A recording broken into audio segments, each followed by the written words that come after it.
नमस्कार। ओं स्थापकाय च धर्मस्य सर्वधर्मस्वरूपिणे अवतार वरिष्ठाय श्रीरामकृष्णाय ते नमो।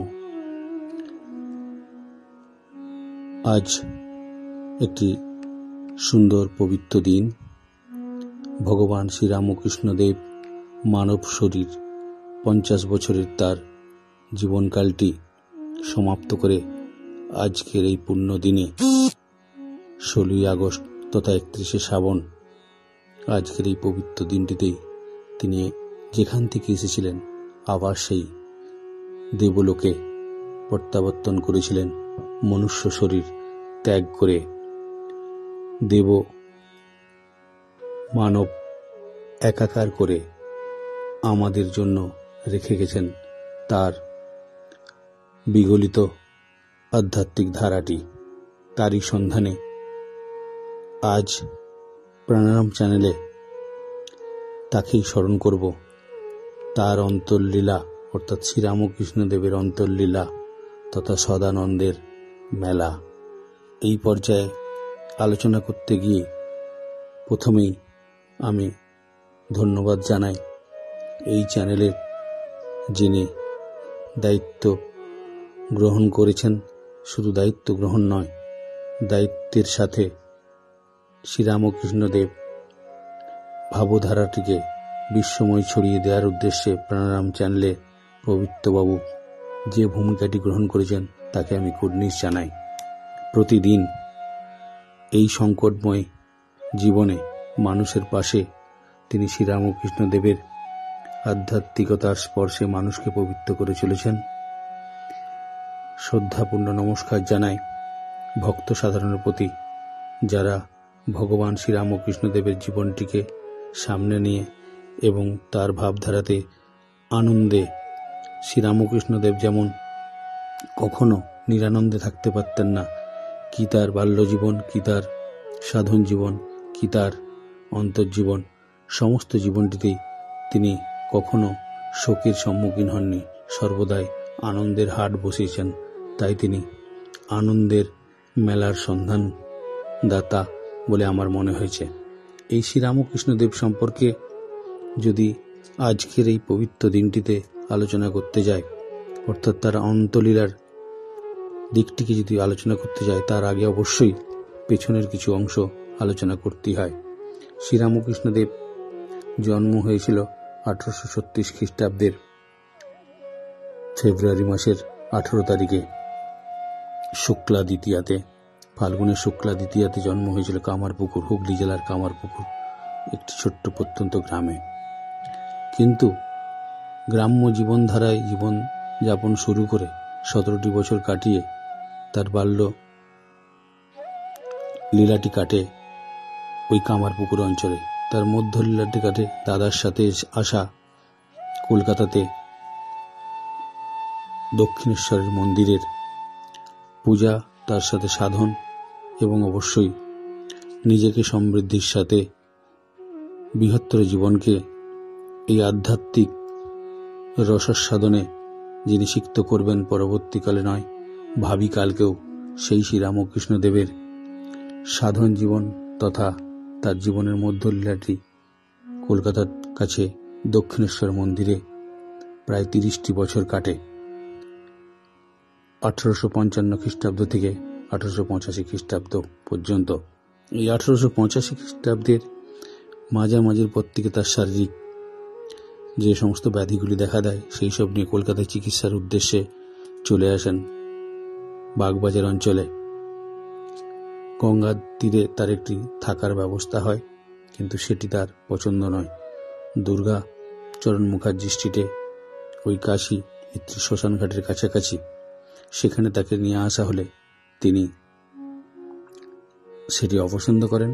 অবশেষে তার প্রায় শতাধিক পদার্পণে ধন্য ভক্ত বলরাম বসুর বাড়ি 57 নম্বর রামকান্ত বোস স্ট্রিটে তিনি চলে আসেন গামছাটি কাঁধে দিয়ে।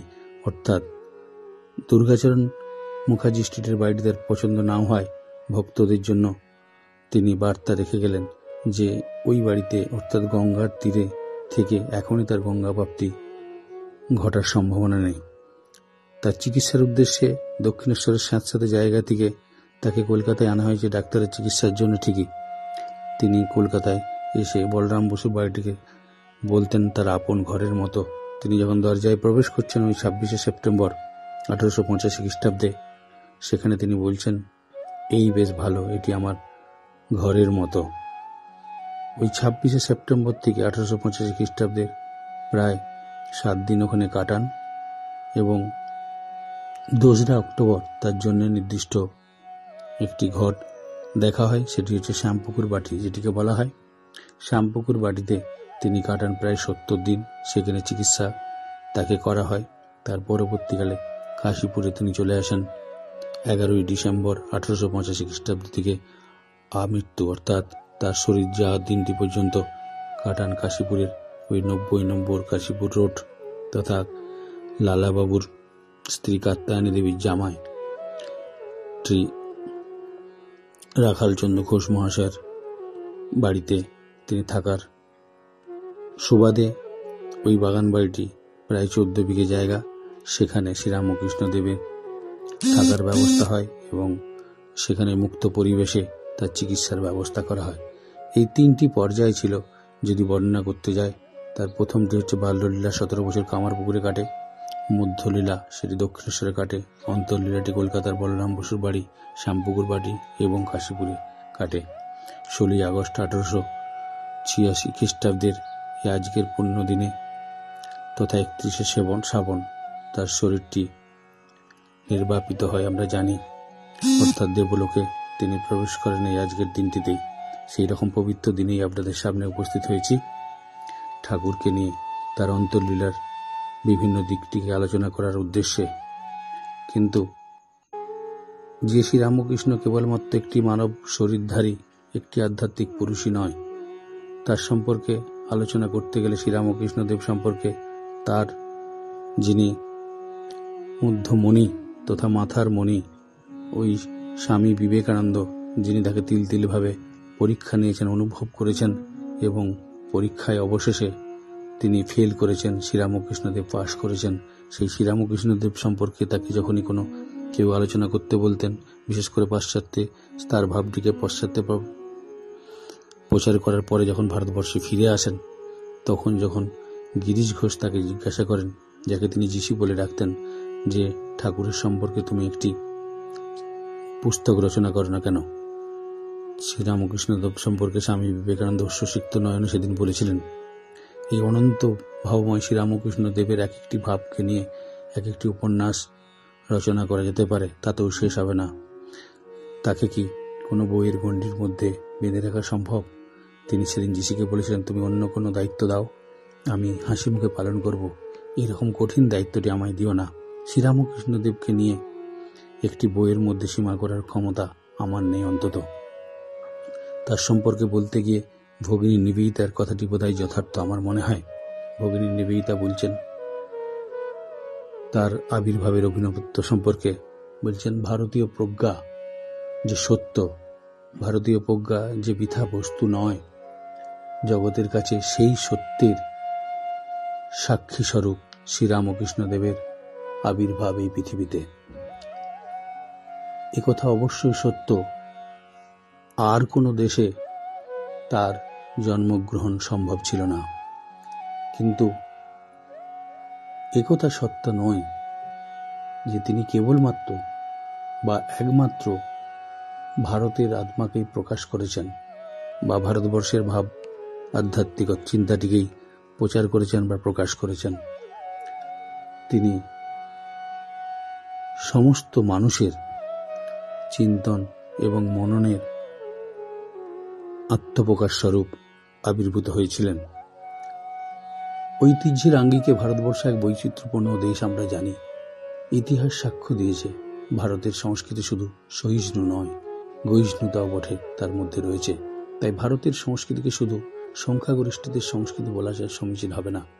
যুগ যুগ ধরে এই ভারত সবার জন্য তার হৃদয়ের দ্বারটি উন্মুক্ত করে রেখেছে, কাউকে প্রত্যাখ্যান করেনি।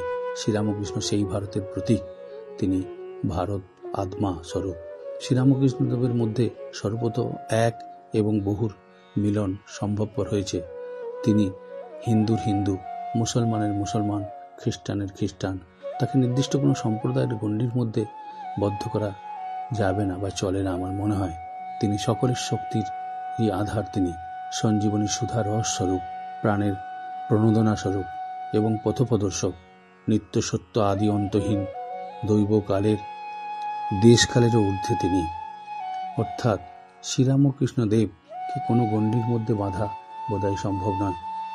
যে মানুষটি শুধু বিবেকানন্দের মতো মানুষকে তৈরি করেন তা নয়, যে পর্বতের গিরিশিখর রূপে বিবেকানন্দকে আমরা দর্শন করি, বোধহয় ভূগর্ভস্থ সেই হিমালয়টির নামই শ্রীরামকৃষ্ণ।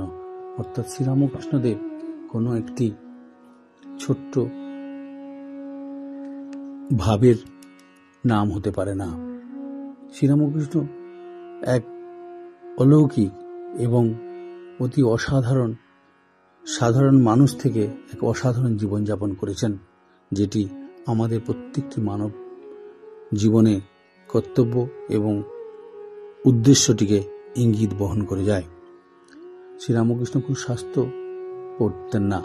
শাস্ত্র না পড়েই তিনি বেদান্তের জীবন্ত বিগ্রহ স্বরূপ হয়ে গেছিলেন। তিনি শুধু পবিত্র ছিলেন না, তিনি ছিলেন স্বয়ং পবিত্র স্বরূপ, পবিত্রতা স্বরূপ।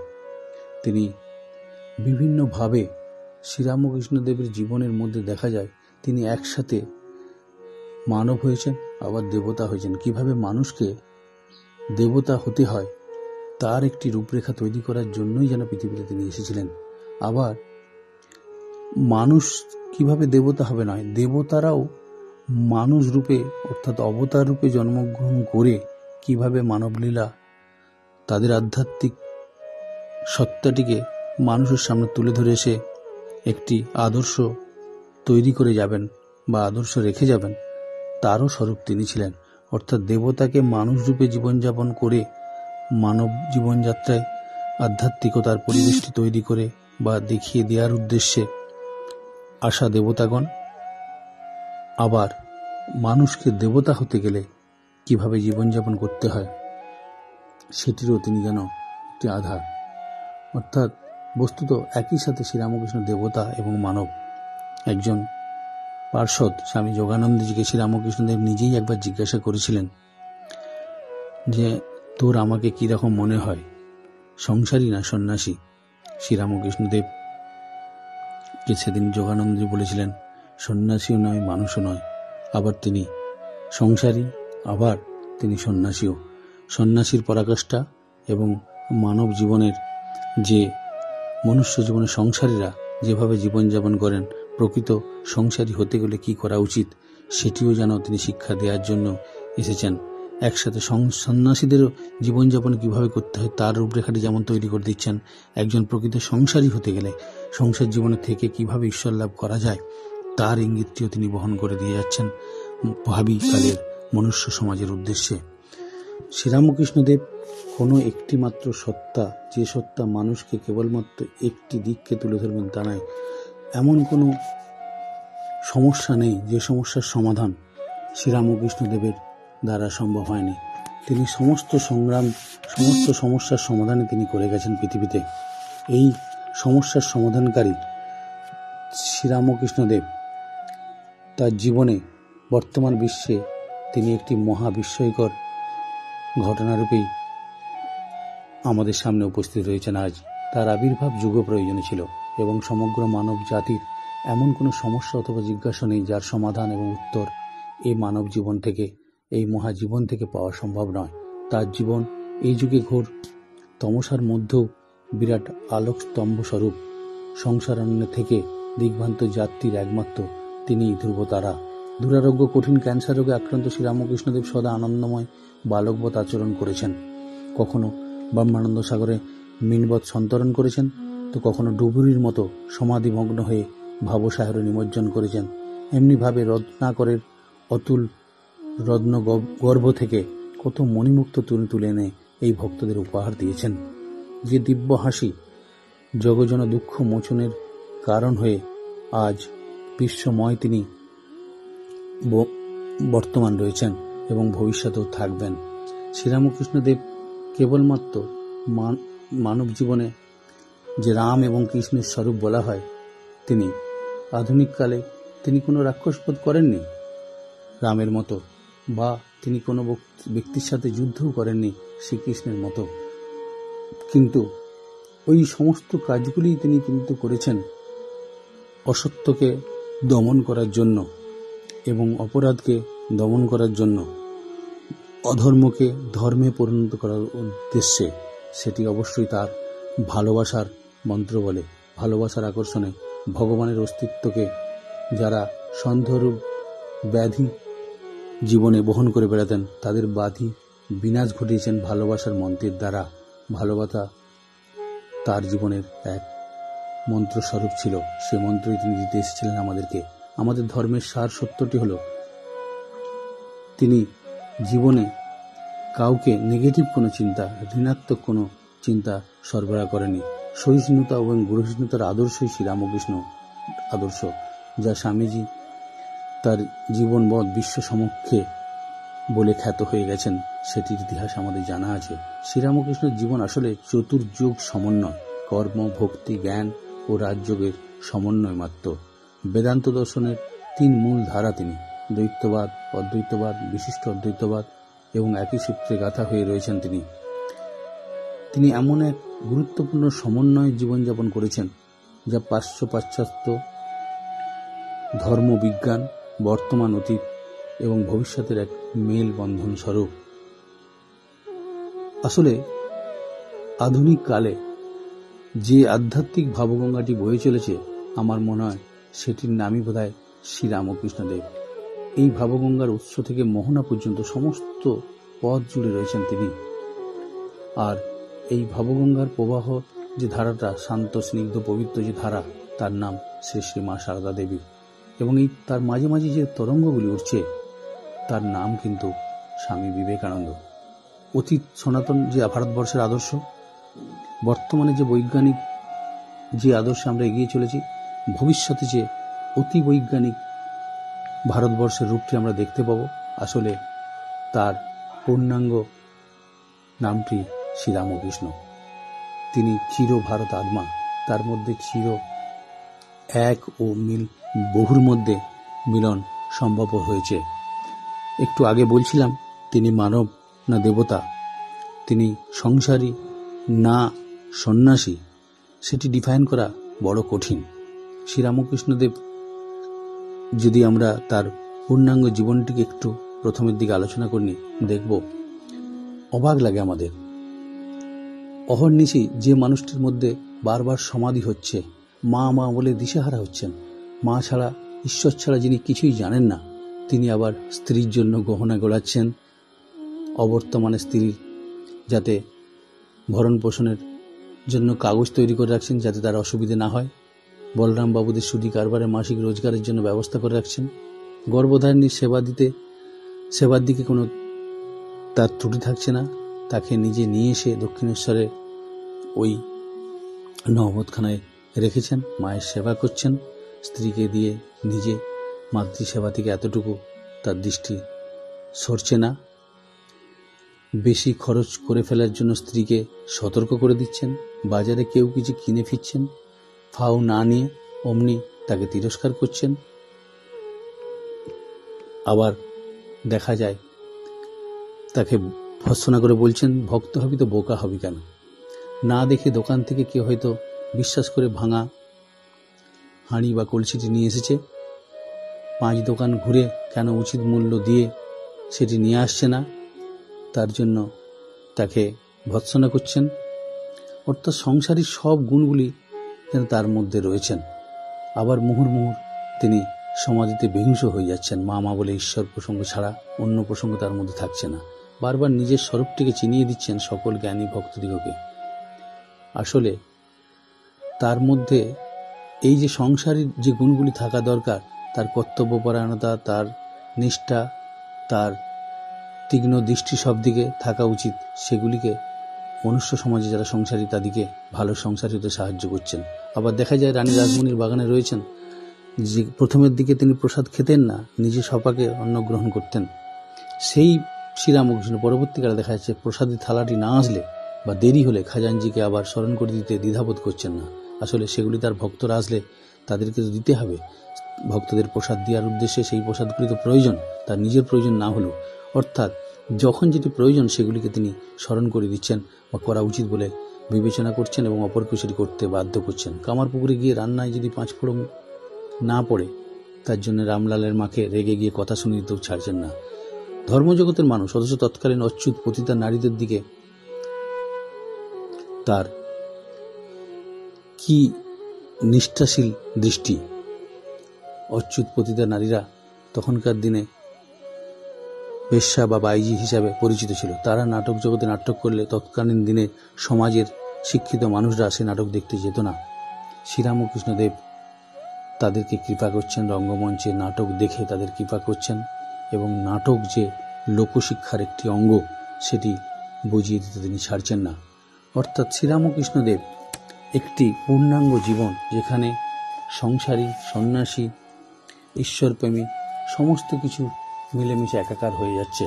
এবং সবচেয়ে বড় গুণ যেটি তার, তিনি সমস্ত ধর্মবিশ্বাসী মানুষদের তিনি একক রূপে প্রতিষ্ঠিত হয়ে রয়েছেন। স্বামী প্রেমানন্দ তার এক পার্ষদকে তিনি বলছেন, সকল ধর্মের শোধন পাত্র স্বরূপ যেন তিনি। প্রেমানন্দজি বলছেন, শ্রীরামকৃষ্ণ ছিলেন সকল ধর্মের শোধন পাত্র স্বরূপ। খ্রিস্টানরা আরো ভালো খ্রিস্টান হবে যদি কেবল বাইবেলটা একবার শ্রীরামকৃষ্ণদেবের জীবন আলোয় ঝালিয়ে নেয়। তেমনি মুসলমানরা আরো ভালো মুসলমান হতে পারবে যদি তারা তাদের কোরআনটা একবার শ্রীরামকৃষ্ণদেবের জীবন আলোয় ঝালিয়ে নেয়। হিন্দুরা আরো ভালো হিন্দু হবেন যদি তাদের গীতাটা একবার শ্রীরামকৃষ্ণদেবের আলোয় ঝালিয়ে নেন। অর্থাৎ শ্রীরামকৃষ্ণদেবের জীবনটা যেন একটা শোধন পাত্র স্বরূপ। এটি না অনুভব করলে, যারা তার সংস্পর্শে না এসেছেন তারা কিন্তু অনুভব করতে পারবেন না। সেই জন্যই বোধহয় 1947 সালে আমাদের রাজা গোপালাচারী একটি ভারী সুন্দর কথা বলছেন। সেখানে তিনি বলছেন, যত প্রকার রাজনীতি আছে সকলের মধ্য দিয়ে যাওয়ার পরে, দেশের যত দুঃখ কষ্ট আছে তা দেখার পরে, দেশের যন্ত্রণা সম্পর্কে অপরের মুখে সবকিছু শোনার পরে আমি এই স্থির সিদ্ধান্তে উপনীত হয়েছি যে এদেশের ভাগ্যের উন্নতি করা সম্ভব নয় যদি আমরা, অর্থাৎ হিন্দুরা, উত্তম হিন্দু না হই, মুসলমান ও খ্রিস্টানরা যদি উত্তম মুসলমান ও খ্রিস্টান না হয়। আর উত্তম হিন্দু, মুসলমান এবং খ্রিস্টান হতে গেলে, দেশকে বাঁচাতে হলে শ্রীরামকৃষ্ণদেবের উপদেশ অনুসরণ করার চেয়ে শ্রেয়তর পথ আর কিছু নেই। এরপরে বোধহয় আমার মনে হয় আর কিছু বলার থাকতে পারে না শ্রীরামকৃষ্ণদেবের জীবন সম্পর্কে। এর বলার শেষ থাকবে না। আমরা যে আলোচনাটি নিয়ে আসতে চেয়েছিলাম সেটি হচ্ছে তার অন্তর্লীলা। খুব সংক্ষেপে সেটি আলোচনা করব। শ্রীরামকৃষ্ণদেবের জীবনের অন্তত হতে পারে না তিনি সদা আনন্দের মেলা বসিয়েছেন। তার জীবনের যদি আমরা দেখি, শেষ অংশে যেটি বলছিলাম, তার অন্তর্লীলাকে যেটিকে বলা হয়, সেটি হচ্ছে ওই 1885 খ্রিস্টাব্দের মাঝামাঝির পর থেকেই তার যে গলরোগটি দেখা দেয়, সাথে সাথে দক্ষিণেশ্বর পরিবেশটি থেকে তাকে কলকাতায় আনার ব্যবস্থা করে ভক্তরা। ওই বাগবাজার অঞ্চলে বলরাম বসুর বাড়িতে 26শে সেপ্টেম্বর থেকে যে 1 সপ্তাহ কাটালেন, তারপরে 2রা অক্টোবর থেকে 1885 খ্রিস্টাব্দের 11ই ডিসেম্বর পর্যন্ত শ্যামপুকুর বাড়িতে 70 দিন কাটালেন। সেখানে বিভিন্ন ডাক্তাররা তার কাছে এসেছেন সেবার জন্য, চিকিৎসার জন্য। তারপরে 11ই ডিসেম্বর থেকে 1885 খ্রিস্টাব্দের 11ই ডিসেম্বর থেকে 1886 খ্রিস্টাব্দের 16ই আগস্ট তথা আজকের দিনটি পর্যন্ত তিনি কাশীপুরে বাস করেছেন। এই অন্তর্লীলার সময় বেশ কিছু ঘটনা পাওয়া যায়, সেগুলি সম্পর্কে একটু আলোচনা করা দরকার। তিনি বলছেন যে ওই জীবনে যা যা ঘটেছে সমস্ত কিছুর যেন জিস্ট এইখানে পাওয়া যাবে। শ্রীরামকৃষ্ণদেব কাশীপুরে স্বামী বিবেকানন্দকে তার জীবনের সমস্ত কিছু উজাড় করে দিয়ে নিজের চোখের জলে স্বামীজিকে বলেছিলেন, আজ তোকে আমি সব কিছু দিয়ে নিঃস্ব হলাম, এর দ্বারা জগতে যা কিছু করার সম্ভব তাই তুই করবি। অর্থাৎ তার প্রতি নির্দেশিকা যেন জারি হয়েছিল। এবং 11ই ডিসেম্বর তিনি ওইখানে 1885 সালে আসার পরে বিভিন্ন দিন বিভিন্ন যেসব ঘটনাগুলি ঘটে সেগুলি খুবই তাৎপর্যপূর্ণ। তার কিছু কিছু অংশ আপনাদের সামনে তুলে ধরার চেষ্টা করব।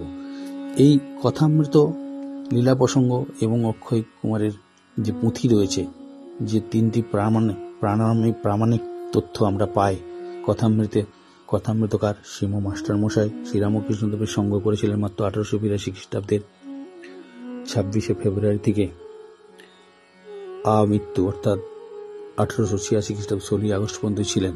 কিন্তু কেন জানেন না, তিনিও কিন্তু ওই অন্তর্লীলার সময়ে ওই 24শে এপ্রিলের পথে 1886 খ্রিস্টাব্দের 24শে এপ্রিলের পরে আর কোনো ঘটনা লিপিবদ্ধ আমরা কথামৃত পাইনি। ঠিক তেমনই সারদা নন্দজি তার লীলা প্রসঙ্গ কিন্তু তার এই অন্তর্লীলার ঘটনাগুলি লিখেননি। অক্ষয় কুমারও কিছু ঘটনা লিখেছেন ঠিকই, কিছু ঘটনা আমরা পাই অনিল গুপ্ত অর্থাৎ মাস্টারমশাইয়ের সম্পর্কে পৌত্র যেগুলি লিখেছেন, তার কিছু অংশ আমরা পাই পরবর্তীকালে বিভিন্ন জায়গাতে।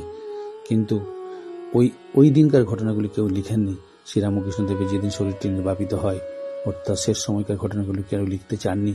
আমার মনে হয় ঈশ্বরও তাদের দ্বারা লিখাতে চাননি, এই কারণে যে তার জীবন লীলা তো শেষে নয়, তার তো সব শুরু।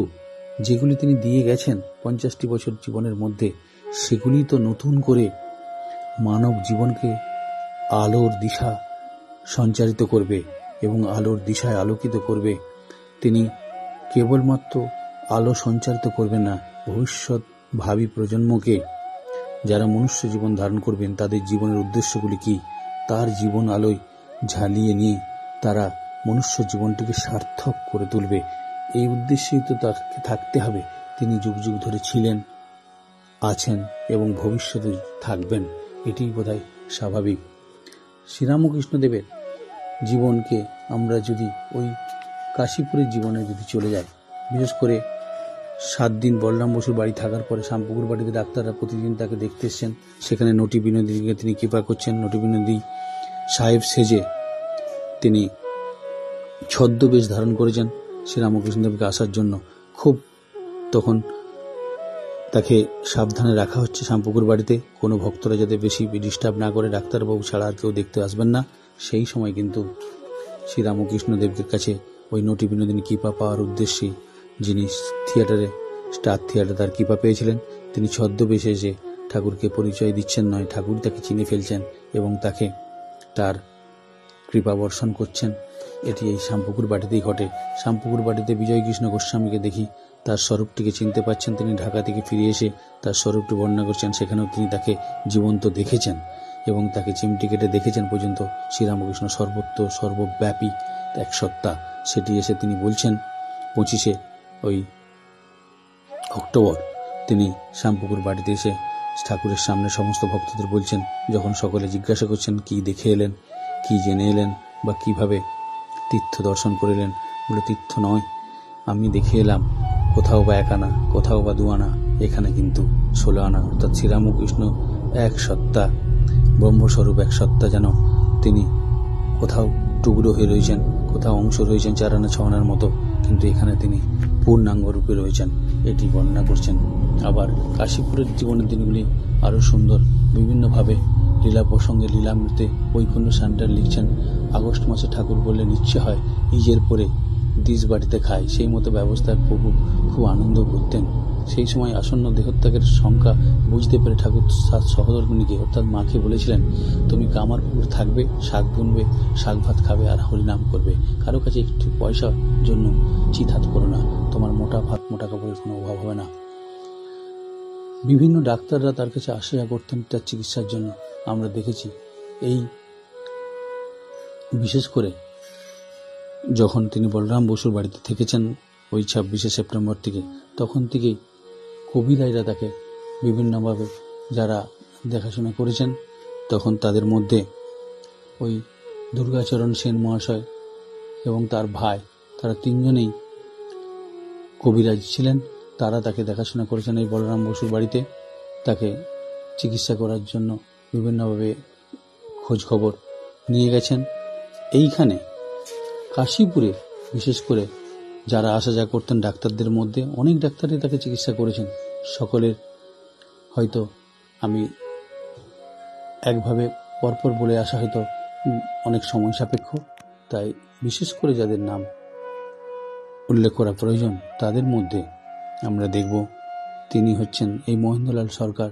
তিনি কিভাবে আস্তে আস্তে শ্রীরামকৃষ্ণদেবের কাছে তিনি আত্মসমর্পিত হচ্ছেন, বিজ্ঞান বিশ্বাস করেন, কোনোভাবে তিনি এই ঠাকুরের প্ররোচনাতে যেন তিনি পা দেবেন না, এরকম তার সিদ্ধান্ত। কিন্তু পরে পরে আস্তে আস্তে নিজেই পুরো আত্মসমর্পিত হয়ে গেছেন যে মানুষটি, সেটির কথা ভীষণভাবে তাৎপর্যপূর্ণ।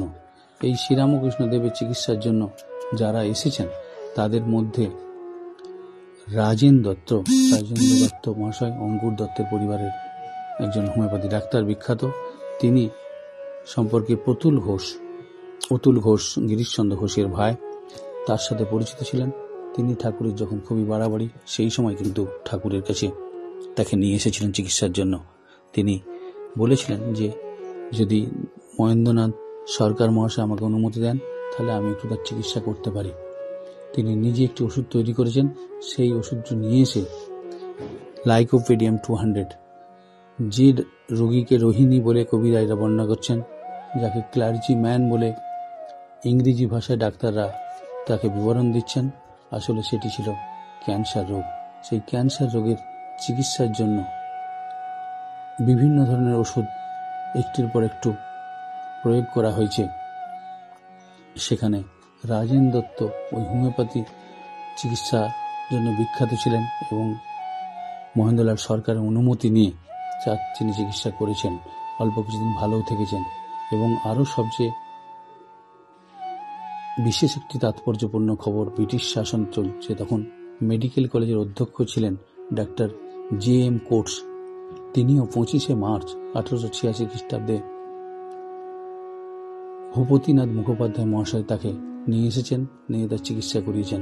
তার ভিজিট ছিল 32 টাকা। কেউ বলেন কোর্স ভিজ নেয়নি, অথবা ভূপতিবাবু সেই 32 টাকা ফিসটি দিয়ে দিয়েছিলেন। এই 90 নম্বর কাশীপুর রোড, যেটি 80 টাকা ভাড়ার জন্য চুক্তিবদ্ধ 6 মাসের মধ্যে বাড়িটি নেওয়া হয়েছিল, সেটির খরচা জোগাতেন সুরেন্দ্রনাথ মিত্তি মহাশয়। তিনি তার সেবার জন্য সমস্ত ব্যবস্থা করেছিলেন। তার বিশেষ করে এই থাকার ব্যবস্থাটি তিনি করেছিলেন এবং মহেন্দ্রলাল সরকারকে নিয়ে আসা এবং অন্যান্য বিষয়ে সাহায্য করতেন আরেক মহেন্দ্রবাবু, সেই মহেন্দ্রনাথ গুপ্ত মহাশয়, যিনি ঠাকুরের ব্যাসদেব স্বরূপ কথামৃত রচনা করে বিখ্যাত হয়ে রয়েছেন, সেই কথামৃতকার। এবং অর্থনৈতিক দিক দিয়ে রামদত্ত বেশ কিছুটা সাহায্য করতেন। তার সাথে বলরাম বসু অবশ্যই সাহায্যের অনেকটা দায়িত্ব নিয়েছিলেন। 1886 খ্রিস্টাব্দের 6 এপ্রিল ওই বিখ্যাত যার কথা বলছিলাম রাজেন্দ্রনাথ দত্ত মহাশয় তাকে চিকিৎসা করেছেন এবং চিকিৎসা করে বিভিন্ন ওষুধ তাকে দিয়েছেন। এবং এই ডাক্তারদের চিকিৎসার সমস্ত বাঁধন ছেড়ে শ্রীরামকৃষ্ণদেব, আমরা দেখব 16 আগস্ট কিন্তু তার শরীরটি চলে যাচ্ছে। অর্থাৎ শ্রীরামকৃষ্ণদেবের যে শরীরটি থাকবে না, সেটি কিন্তু আকার ইঙ্গিতে তিনি নিজেও বুঝতে পেরেছিলেন। তাকে অনেকে অনুরোধ করেছিলেন, ওই দক্ষিণেশ্বরের মা কালী ভবতারিণী, যার সাধনা তিনি বহুদিন ধরে করেছেন, তার কাছে অনুরোধ জানাতে বলেছেন, মা তুমি তো ইচ্ছে করলে সবই পারো, তুমি মাকে একবার বলো না, তোমার রোগ সারিয়ে দেবে। শ্রীরামকৃষ্ণদেব বললেন, মাকে গেলাম তোদের কথা শুনে। তিনি বলছেন, এত মুখে খাচ্ছিস, তোর খাওয়ার কষ্ট আমাকে জানাতে এসেছিস? তুই তো সকলের মধ্যেই রয়েছিস, সকলের দ্বারাই তুই খাওয়া দাওয়া তোর সম্ভব হচ্ছে, নতুন করে আর কিভাবে তুই খাওয়ার জন্য প্রার্থনা জানাচ্ছিস? তিনি লজ্জিত বোধ করলেন। এই শ্রীরামকৃষ্ণদেব তিনি জানতেন, তবুও ভক্তদের অনুরোধেই কিন্তু সেদিন গিয়েছিলেন ঠাকুরের তার মায়ের কাছে প্রার্থনা জানাতে, অর্থাৎ মাকে প্রার্থনা জানাচ্ছেন। শ্রীরামকৃষ্ণদেব শেষ দিনের বর্ণনাটা যদি একটু করা যায়, দেখব শ্রীরামকৃষ্ণদেব ওই দিনে কি করছেন। 16 আগস্ট মহেন্দ্রলাল সরকার তিনি ওই 15ই আগস্ট দিনটিতেই তার শরীর অবস্থা অনেকটা ভালো ছিল। তার আগে তিনি 1 জানুয়ারি যেসব কীর্তি করেছেন, সে ঘটনা নতুন করে বলার অপেক্ষা রাখে না। তিনি বিশ্ব সমক্ষে তার নিজের মুখোশটি যেন খুলে দিয়েছিলেন। তিনি নিজে বলেছিলেন যে আমি পৃথিবীতে কি কারণে এসেছি এবং সেটি কোন সময় কি করে যাব। এই অক্ষয় কুমার সেন, যিনি পুঁথি রচনা করেছেন, তিনি এক জায়গায় লিখছেন, প্রভুর প্রতিজ্ঞা ছিল শোনো বিবরণ, হাটেতে ভাঙিব হাঁড়ি যাইব যখন।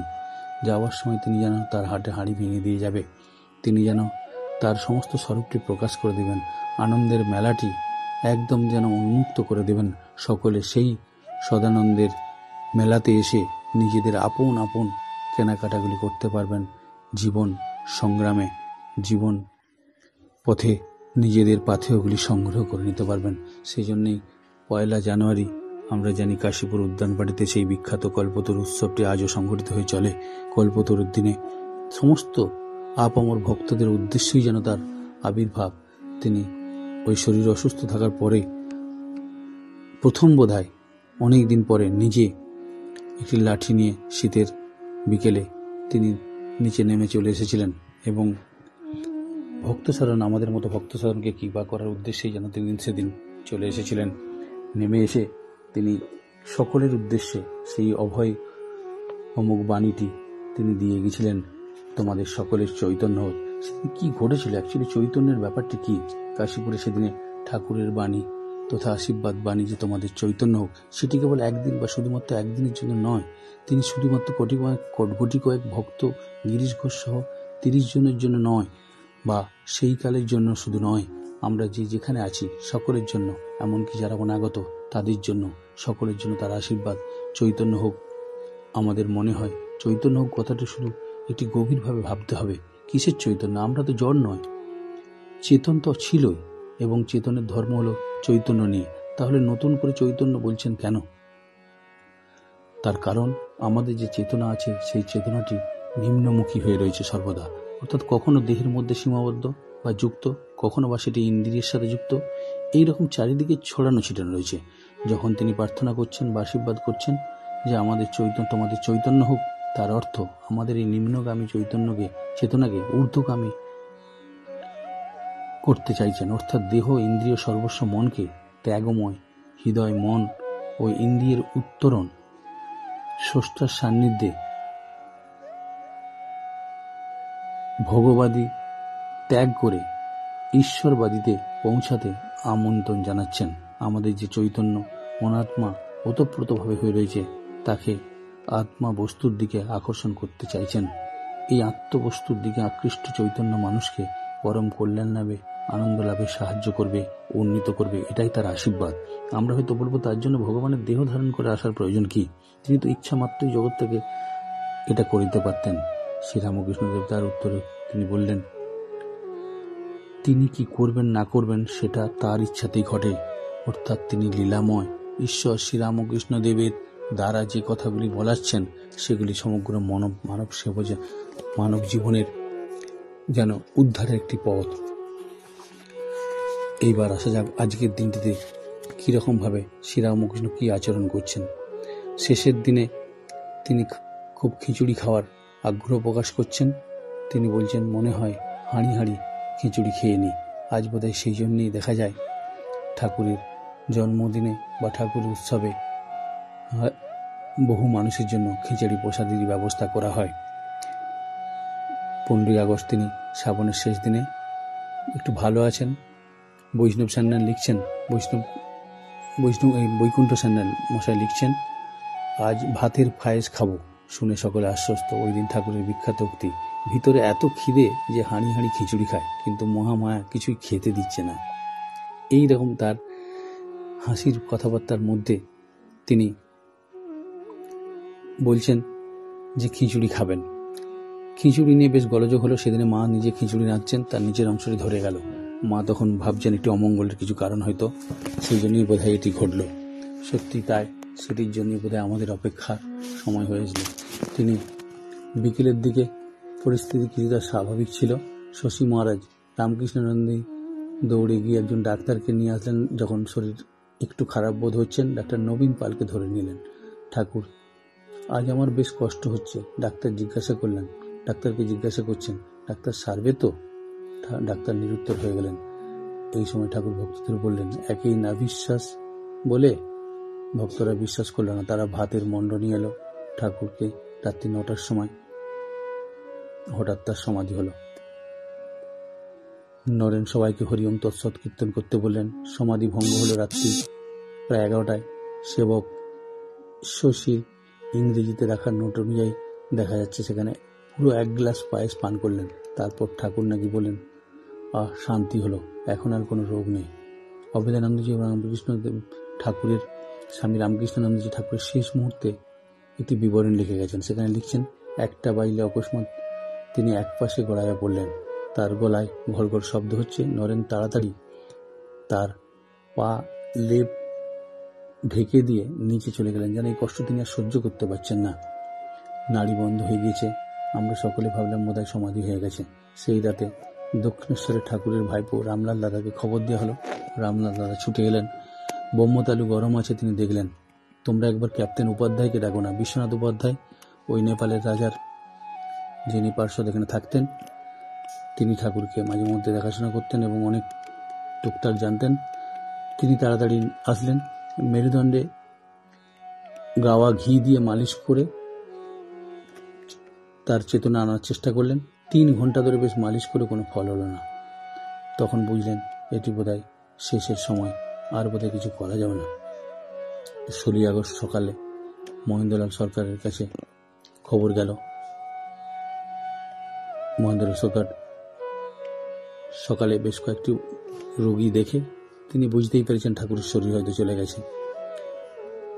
বেলা 10টার সময় ঠাকুর কাছে তিনি এসে পৌঁছলেন। অন্য মতে হয়তো আরো একটু পরে 1টার সময় মহেন্দ্রলাল সরকার এসে পৌঁছেছেন। ঠাকুরের প্রাণবায়ুটি নির্গত হয়েছে তিনি দেখতে পেলেন। অনেক বিচার বিবেচনা পরে তিনি বললেন ঠাকুরের শরীর চলে গেছে। আর ঠাকুরের সম্পর্কে তিনি তার নিজের ডায়েরিতেও বেশ সুন্দরভাবে লিখে গেছেন। ডক্টর সরকার তিনি লিখছেন, খাওয়া দাওয়ার পর প্রথমে ডাফ স্ট্রিটে যায় এক রোগী দেখতে, তারপর পরমহংসদেবের কাছে যায়। তিনি মৃত। গত রাতে 1টার সময় তার দেহাবসান ঘটেছে। ইংরেজিতে লিখছেন, he was laying on the left side, leg drawn up, eyes open, mouth partly open. এরপর ডক্টর সরকার ভক্তদের বললেন, ছবি তোলার পরামর্শ দিলেন। নিজে 10 টাকা চাঁদাও রেখে গেলেন। বেঙ্গল ফটোগ্রাফার্সের ছবি তোলা সম্পর্কে অভেদানন্দজি লিখছেন, রামবাবু নিজে খাটের সম্মুখে দাঁড়াইয়া নরেন্দ্রনাথকে তার পাশে দাঁড় করিয়ে বললেন, আমরা সকলে নির্বাক হয়ে সিঁড়ির উপরে দাঁড়ালাম। বেঙ্গল ফটোগ্রাফারের কোম্পানি 2খানি গ্রুপে ছবি তুললেন। কাশীপুর মহাশূন্যের উদ্দেশ্যে বিকেল 6টার সময় শোভাযাত্রা বের হলো। সমস্ত ধর্মের প্রতিনিধিরা তাদের প্রতীক নিয়ে যেন সেই শোভাযাত্রায় অংশগ্রহণ করল। বিকেলবেলা পরে সন্ধ্যের দিকে গিয়ে পৌঁছালেন এবং পৌঁছাবার পরে কাশীপুরের শ্মশানে তার উল্টো দিকে, যেখানে এখন বেলুর মঠ, ওই স্থূল শরীরটিকে পঞ্চভূতে বিলীন করা হবে। যারা সেদিন ছিলেন তারা সকলেই দেখছেন মাত্র 2 ঘন্টার মধ্যে ঠাকুরের শরীরটি আগুন দেওয়ার পরে শরীর 2 ঘন্টার মধ্যে ঠাকুরের শরীরটি ভস্মীভূত হল। নরেন্দ্রনাথ ঠাকুরের সমাধির পরে একবার গঙ্গার জল নিয়ে এসে ওই অস্থিভস্মের মধ্যে ছড়িয়ে দিলেন। অন্যান্যরাও সকলে এগিয়ে আসলেন। অনেকে চেষ্টা করলেন যে ঠাকুরের এই অস্থিভস্ম সংগ্রহ করার, এবং একটি কলসিতে সেটি সংগ্রহ করা হলো। সেটি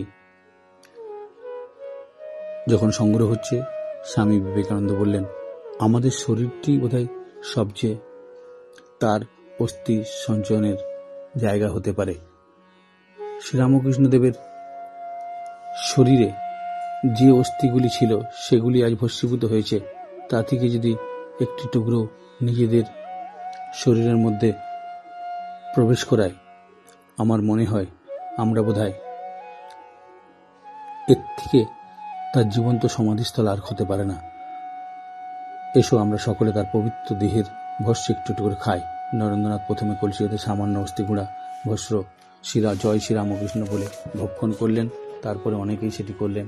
অনেকে আবার সেই অস্থি সংগ্রহ করে মালা তৈরি করে পরবর্তীকালে সেটি গলায় পড়তেন। এর মধ্যে একজন বিখ্যাত মানুষ, স্বামী বিবেকানন্দের জ্ঞাতি ভাই হাবু দত্ত, যিনি একসময় শ্রীরামকৃষ্ণদেবের কাছে এসে কৃপা পেয়েছেন, স্বামী বিবেকানন্দের সাথে নিয়ে আসার সময় অনুভব করেছিলেন এই মানুষটি মানুষ নন, ইনি দেবতা, ঈশ্বর। মানুষকে নিমেষের মধ্যে তার জীবন প্রবাহের মধ্যে গতি এনে দিতে পারে বা তাকে ঈশ্বরের সন্ধান দিতে পারে। 16 আগস্ট বিকেলবেলায় যখন ঠাকুরের শরীরটি পঞ্চভূতে বিলীন হচ্ছে দেখা যায় বর্ষার মেঘের হালকা আবরণ মহাসমাধিস্থ মহাপুরুষের শরীরের বাইরে বিস্তীর্ণ শয্যায় আর্দ্র বস্তে বৃষ্টির জলে কিছুটা যেন ধৌত করে গেল। তারপরে আবার শ্রীরামকৃষ্ণদেবের শরীর যেন পঞ্চভূতে বিলীনের উদ্দেশ্যেই আগুনের সংযোগ ঘটার উদ্দেশ্যেই আকাশ পরিবেশ শান্ত হয়ে গেল। অবশেষে পুষ্পমিষ্টির মতো বৃষ্টি, সে বৃষ্টি যেন ঈশ্বরের দান বলে সকলে ভাবতে লাগলেন। স্বামী প্রভানন্দজি লিখছেন, 1 ঘন্টার মধ্যে চিতাবশ্য স্বকার্য সাধন করিয়া লইল। যখন চিতা সেই লেলিহান শিখা পূর্ণভাবে জ্বলিতেছিল সেই সময় ঠিক চিতার উপরে গুঁড়ি গুঁড়ি বৃষ্টি পড়ছিল। আবার যেন দেব তাদের আশীর্বাদ ওই মানব শরীরটির উপরে বর্ষিত হচ্ছে, দেবতারা যেন তাকে নিতে এসেছেন। ঠিক কখন সমাধি হয়েছিল বা কখন সমাধি থেকে তার মনুষ্য জীবন থেকে দৈবলোকে তিনি পৌঁছে গিয়েছিলেন তার সঠিক না পেলেও 16 আগস্ট অর্থাৎ 15 আগস্ট রাত্রিতে 1টা থেকে 1:15টার মধ্যে কোথাও লেখা রয়েছে 1টা 2 মিনিট, কোথাও লেখা রয়েছে 1টা 6 মিনিট। সরকারের কাছে রিপোর্ট বুড়ো গোপাল 3 দিন পরে দিয়েছিলেন। শ্মশানে আরও কিছু ঘটনা ঘটেছিল। বসুমতী পত্রিকার কর্ণধার ওই মুখোপাধ্যায় মহাশয় সাপের কামড়ে দংশিত হন, যদিও তার কিছু ঘটেনি। কেউ কেউ শ্মশান থেকে অস্থি সংগ্রহ করেছিল, তাদের মধ্যে একজন ছিল বুটে, সেগুলি নাকি একসময় সে পুজো করত। তারপরে হাবু দত্তর কথা বলেছিলাম, সেও সংগ্রহ করেছিল। আসলে শ্রীরামকৃষ্ণ দেব এর পুতাস্থিত অস্থিতে পরবর্তীকালে আমরা দেখব এই জগদ্দান মঠ তৈরি হয়েছে, যেখানে রামদত্ত তার কলসিটি নিয়ে গিয়ে রেখেছিলেন ওই অস্থিভস্যটি। সেটি আজ রামকৃষ্ণ মঠ মিশনের অন্যতম শাখা কেন্দ্র। যদিও তার অন্যান্য পার্শ্বদরা কিছু ভালো ভালো ঠাকুরের অস্থিকে আরেকটি অন্য কলসিতে স্থানান্তর করে সেটি বলরাম মন্দিরে স্থানান্তরিত করেন, ঠাকুর ঘরে রাখা ছিল। সেটি পরবর্তীকালে বেলুড় মঠে নিয়ে যাওয়া হয়, সেটি আমরা সকলেই জানি। কিন্তু শ্রীরামকৃষ্ণ দেবের শরীর যাওয়া বা সেদিনটি একটি নিছকই প্রতীকী দিন। তাহলে শ্রীরামকৃষ্ণদেবের আসা বা যাওয়া সেটি তো একটি মনুষ্য জীবনের সাধারণ জীবনের মতোই দেখি। কিন্তু তাহলে আমাদের এই পৃথিবীতে আজকের যে রামকৃষ্ণ ভাবধারা, সেখানে শ্রীরামকৃষ্ণদেব কি সত্যি কেবলমাত্র একটি শরীর এলেন আর গেলেন? তাহলে তো স্বামী বিবেকানন্দ নিছকই একটিমাত্র স্ফুলিঙ্গের উজ্জ্বলতা, যেটি ক্ষণিকের জন্য এসেছিল সেটি নিভে গেল। তা নয়। আসলে তার মৃত্যুর পরে ভগবান শ্রীরামকৃষ্ণদেবের শরীরটি যাওয়ার পরে 7 বছরের মধ্যে আমরা লক্ষ্য করি মহাকাশে শোনা গেল শ্রীরামকৃষ্ণদেব পরমহংসদেবের বিশাল সেই দানার ঝটপটানি শব্দ। সমুদ্র পারে গুঞ্জরিত হল রামকৃষ্ণ স্তবমন্ত্র। এর চেয়ে মহান পুনরুত্থান আর কি হতে পারে? যত মত তত পথ সিন্নন্ত বিশ্বে অমৃতস্য পুত্তা একম সদ্বিপ্রা বহুধা বদন্তি। তার সম্মিলিত রূপটি চিকাগো শহরে বর্জিত হল, ঘোষিত হল। বিশ্ব মানব সমাজে শ্রীরামকৃষ্ণদেব শ্রদ্ধার বস্তুরূপে প্ল্যাটফর্ম খুঁজে পেলেন। বিশ্ব সমাজে স্বামী বিবেকানন্দ প্রতিষ্ঠা করলেন। শ্রীরামকৃষ্ণদেব আদর্শই ভারতবর্ষের আদর্শ, যুগ যুগ ধরে পৃথিবীকে আলো জুগিয়েছে, ভবিষ্যতেও জগাবে।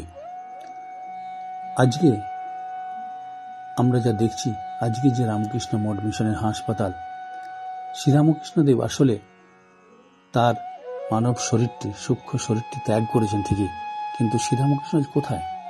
তিনি সর্বত্রই রয়েছেন। শ্রীরামকৃষ্ণদেব কোথায় রয়েছেন যদি আমরা বর্ণনা করতে যাই, দেখব 1989 খ্রিস্টাব্দে একটি বই রচিত হয়। একজন বিদেশি বিখ্যাত লেখক রিচার্ড চিপম্যান, তিনি একটি বই রচনা করেন। সেটি পরবর্তীকালে শৌশিক চট্টোপাধ্যায় মশাই অনুবাদ করেছেন। বইটির নাম A Prophet for the New Age. সেখানে তিনি লিখছেন, তিনি দক্ষিণেশ্বরে গিয়ে পৌঁছেছেন, গিয়ে দেখছেন তার ঘরটিতে ঢুকেছেন, প্রবেশ করেছেন। সেখানে দেখছেন এই ঘরটিতে তিনি বসতেন, শুতেন, মানুষদের ঈশ্বর প্রসঙ্গ করতেন, ভক্তদের সাথে কথাবার্তা বলতেন। এখানে তিনি 30টি বছর কাটিয়েছেন। তিনি একটি স্বগতি করেছেন সেদিনে, সেটি ভীষণ প্রাসঙ্গিক। তিনি বলছেন, the great master he is no more here but he is in everywhere. যে 30 বছর যেখানে কাটিয়েছেন, আজকে তিনি হয়তো সেই ঘরটির মধ্যে নেই, এই ঘরটির মধ্যে তিনি আজ সীমাবদ্ধ নেই। হি ইজ ইন এভরিওয়্যার। তিনি এই ঘরে নেই ঠিকই, তিনি আজ সর্বত্র ছড়িয়ে রয়েছেন। কীরকমভাবে ছড়িয়ে রয়েছেন সেটা যদি আরও একটু বিস্তারিতভাবে বর্ণনা করি, দেখা যাবে আজকের যে আমরা রামকৃষ্ণ মিশনকে দেখছি, এক একটি জায়গায়, কোথাও হসপিটাল, কোথাও শিক্ষা প্রতিষ্ঠান, কোথাও বাড়ি ঘর, মন্দির, বাগান, দাতব্য চিকিৎসালয়, কোথাও স্কুল কলেজ, কোথাও বা ট্রেনিং সেন্টার, কোথাও বা ব্লাইন্ড স্কুল, আশ্রমের ছোট বড় ডিসপেন্সারি, যেখান থেকে সেবা ধর্মগুলি প্রচারিত হচ্ছে, আসলে সেগুলি সবই তিনি এসব হয়েছেন। এক একটি পরিকল্পনার এমন কল্যাণময় রূপ শ্রীরামকৃষ্ণদেব ছাড়া আর কি হতে পারে? তিনি তো স্বয়ং কল্যাণকারী একটি সত্তা। এরকমভাবেই যদি তিনি দেখা দেন, এরকমভাবেই যদি আমাদের ভাবনার মধ্যে আসে, তার মন্দিরের মধ্যে, তার ঘর বাড়ির মধ্যে, তার সেবা প্রতিষ্ঠানগুলির মধ্যে, শিক্ষা প্রতিষ্ঠানগুলির মধ্যে যেসব আদর্শগুলি প্রদর্শিত হচ্ছে, সেগুলি আমাদের কাছে শ্রীরামকৃষ্ণ সব স্বরূপ। অর্থাৎ তার ভাষায় ঈশ্বর সর্বত্রই বিরাজ করছেন বিভিন্ন রূপে মাত্র। আসলে সেগুলি শ্রীরামকৃষ্ণের বিভিন্ন রূপ মাত্র। সর্বগ্রহণযোগ্য আর কি মূল্যবোধ আমাদের কাছে আদর্শকে আমরা দেখতে পাব। যে মুসলমান এই ভাব গ্রহণ করবে আজকে, সে হয়তো আরও ভালো মুসলমান হবে। যে এই ভাব গ্রহণ করে বৈষ্ণব, আরও ভালো বৈষ্ণব হতে পারে। খ্রিস্টানরা আরও ভালো খ্রিস্টান এবং হিন্দুরা আরও ভালো অবশ্যই হিন্দু হতে পারবে। আসলে শ্রীরামকৃষ্ণরূপ মহাসাগরের জোয়ারের জল আজ সর্বত্র ঢুকে পড়েছে। মত ও সম্প্রদায় রূপী নদী নালাগুলিকে ভাসিয়ে দিয়ে মাতিয়ে নিয়ে চলেছে, আবর্জনা মুক্ত করে চলেছে। অবশ্যই কাউকে ছোট করে নয়, এর বড় উদ্দেশ্য কাউকে নিশ্চিন্ত করেও নয়। কাকে নিশ্চিন্ন করে দেবে এই ভাব শ্রীরামকৃষ্ণদেবের মধ্যে নয়। তিনি সর্বগ্রাসী, সকলকে গ্রহণ করেছেন। তার গ্রহিষ্ণুত সহিষ্ণুতার আদর্শই বিশ্বকে আজ পথ দেখিয়ে চলেছে।